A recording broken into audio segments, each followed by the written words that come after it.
Desde la José Miguel queremos formar ciudadanos con capacidad crítica, analítica, reflexiva, empáticos hacia el otro y con valores civiles, que sean capaces de exigir sus derechos, pero nunca violentar los derechos del otro.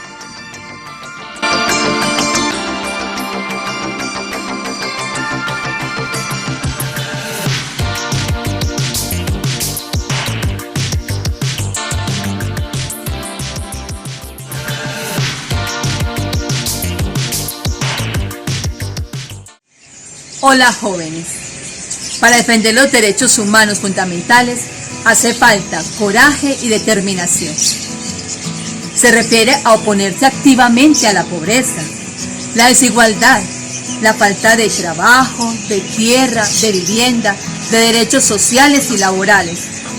Sí, muchas veces los derechos fundamentales no son iguales para todos y no es justo, debe ser equitativo. Cada ser humano tiene derecho a desarrollarse integralmente y ese derecho básico no puede ser negado. Pero, ¿será que el destruir ayuda? ¿No nos perjudica a todos?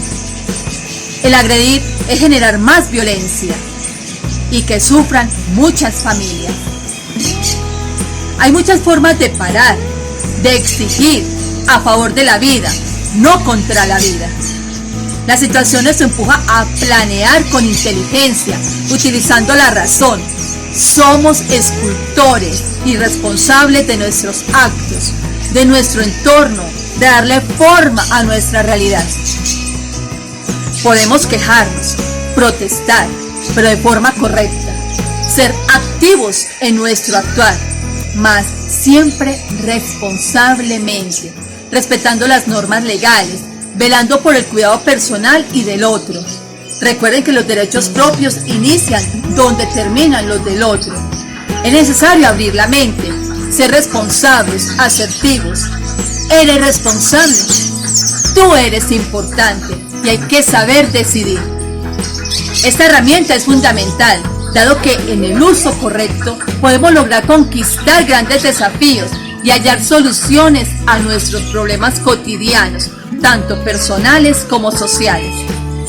Recuerden aquellas palabras de oro: la verdad os hará libres. Por eso, la José Miguel les recomienda que cuiden su salud mental y física, estudiar y luchar para poder ser, en un futuro cercano, forjadores de cambio.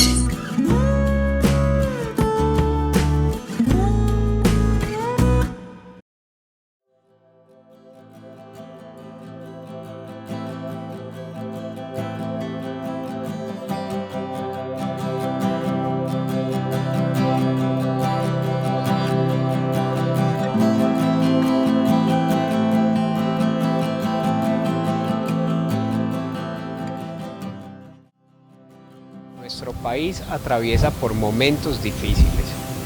Es un momento muy complicado en la realidad nacional. Desde la institución educativa José Miguel de Restrepo y Puerta hacemos un llamado cariñoso, respetuoso a toda nuestra comunidad educativa a salvaguardar la vida como bien primario de la sociedad. Es importante manifestar las cosas con las que no estamos de acuerdo. Es importante elevar nuestra voz cuando sentimos que nuestros derechos son vulnerados. Pero eso no puede ser igual a actuar con violencia. Eso no puede ser igual a dejarnos llevar por los movimientos que hay en esta sociedad tan convulsa, compleja y difícil como la que tenemos en el siglo XXI.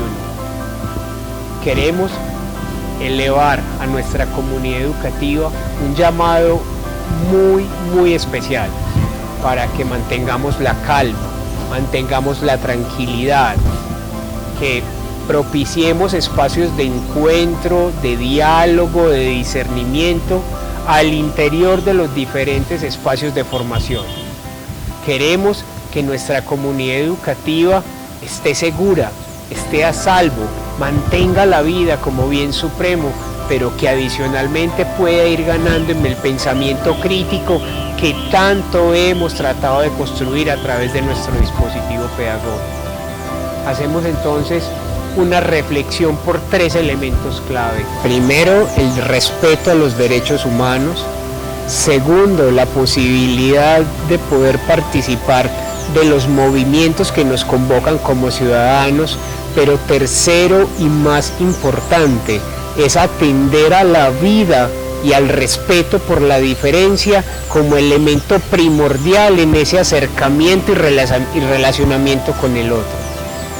Históricamente, las luchas han estado acompañadas de nuevos cambios, de nuevas posibilidades para avanzar, pero nunca la violencia ha sido el camino, nunca la violencia ha traído cosas buenas para nuestro país.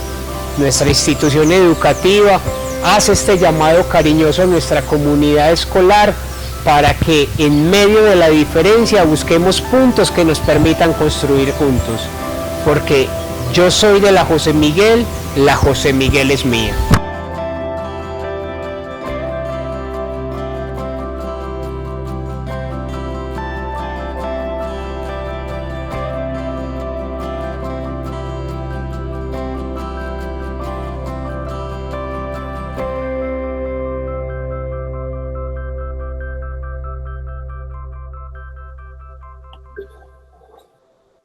Cordial saludo. Es justo en estos momentos críticos hacer una reflexión en torno a lo que está ocurriendo y cuál es nuestro papel individual y comunitario en el marco de estas manifestaciones y de esta inconformidad nacional. Lo primero es ratificar que la manifestación social es un derecho básico en una democracia para conseguir los cambios en la política y en la economía. En un Estado social de derecho como Colombia, deben primar los derechos sociales y comunitarios sobre los derechos particulares o los intereses individuales. Todo acto que va en contra de este principio es un acto de corrupción, no solamente si tiene que ver con el manejo de la economía o del dinero público. Lo que se está reclamando en las manifestaciones recientes es precisamente esto, que se reconozca el Estado social de derecho y que los gobernantes actúen de conformidad con esos principios constitucionales. El texto de la reforma tributaria fue solo un detonante para la manifestación pública, pero las razones para la inconformidad del pueblo colombiano son más profundas, son históricas y son mucho más abundantes de lo que parece. Quizás el marco de la pandemia nos ha permitido evidenciar esas circunstancias de manera más palpable e interesarnos un poco más por ellas, por conocerlas. En este sentido, la crisis nacional y la indisposición social no se resuelven con el retiro temporal del texto de la reforma tributaria. Esto no es un triunfo para nada, es más bien una distracción para que el pueblo colombiano no conozca a profundidad las demás circunstancias que se pueden considerar daños profundos en la estructura social, política y económica del pueblo. La invitación es para que indaguemos y conozcamos varios puntos de vista sobre lo que está ocurriendo, sobre las razones por las cuales ocurre lo que ocurre, cuáles son las circunstancias en las cuales se desenvuelven estas marchas y cuáles son esas razones históricas que van configurando nuestra identidad como pueblo, pero que de ninguna manera pueden convertirse en una venda que nos impida ver que hay cosas que, aunque tradicionalmente funcionan de cierta manera, no deberían funcionar así. La institución educativa tiene como uno de sus pilares fundamentales la formación del pensamiento crítico de sus estudiantes.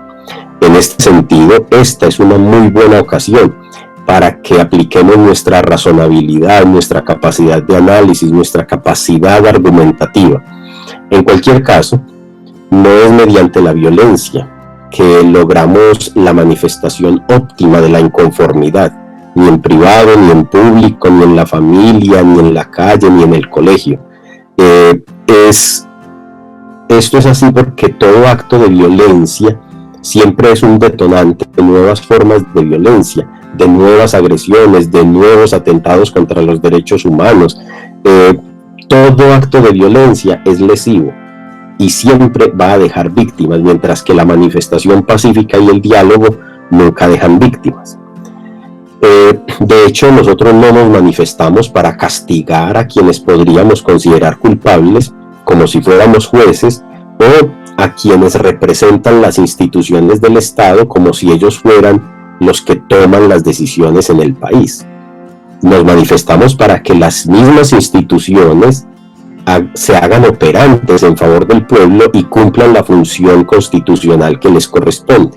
Entonces no es destruyéndolas, sino todo lo contrario, fortaleciéndolas mediante la opinión pública respetuosa. En este sentido, pues no somos jueces ni verdugos, y a todos nos debe cubrir siempre el deseo de cuidarnos a nosotros mismos y a los demás seres de la naturaleza, por supuesto. Debemos unirnos para rechazar todo acto de violencia, no importa si viene de algunos miembros de la población civil, que por su descontento quizás no encuentran otra forma, ni si viene de la policía, ni si viene de las fuerzas militares. No es aceptable de ninguna manera los actos de violencia contra ningún miembro de la sociedad. Claramente es humano y es justo sentir enojo e indisposición, y es también justo y necesario manifestar individualmente o en grupo de manera pacífica siempre esta inconformidad, reconociendo en cada ser humano a una persona capaz de dialogar, con quien se puede conversar y a quien se debe escuchar respetuosamente, siempre y cuando tenga los argumentos suficientes.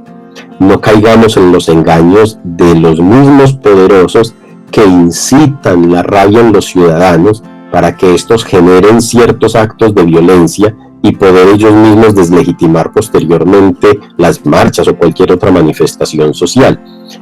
Sabemos que hay algunos medios de comunicación que ayudan a estas fuerzas imperantes en nuestro territorio para que consigan su propósito, seguramente también con algunos intereses de tipo económico, pero también hay otras fuentes de información que, aún teniendo sus ideologías, no están tan cargadas de la corrupción propia de quienes tienen intereses en apropiarse de los recursos del Estado. En general, a pesar de la rabia y el descontento generalizados y una frustración que se nota actualmente en el pueblo colombiano, debemos manifestarnos de forma pacífica, aun si la violencia pareciera ser el único camino. Es más fácil agredir que dialogar, pero agredir es un efecto inmediato del deseo de venganza, mientras que dialogar es la forma de expresar respetuosamente los deseos de cambio duradero. En la agresión hay división, pero en el diálogo siempre se logra la unidad, aún pensando diferente. En la base de la manifestación social, entonces, deben estar el conocimiento y la ética, por lo que debemos reconocer una vez más que la educación es el fundamento para los cambios sociales estructurales y duraderos. No queremos la muerte de nadie, ni el sufrimiento, ni la venganza, sino que desaparezcan la injusticia, la corrupción, la impunidad y la indolencia de quienes han sido elegidos popularmente para servir al pueblo. Y esto se logra pensando de manera crítica, actuando de forma razonable y respetuosa, y siendo muy conscientes al momento de tomar las decisiones en los momentos de elección popular de nuestros gobernantes. Un abrazo para todos y esperemos que por bien nuestro y de todo el pueblo colombiano encontremos la mejor salida razonable y con cambios estructurales y duraderos que garanticen el bienestar social, la calidad de vida y que nos permita tener mayor esperanza y mayor conciencia de la dignidad que tenemos todos.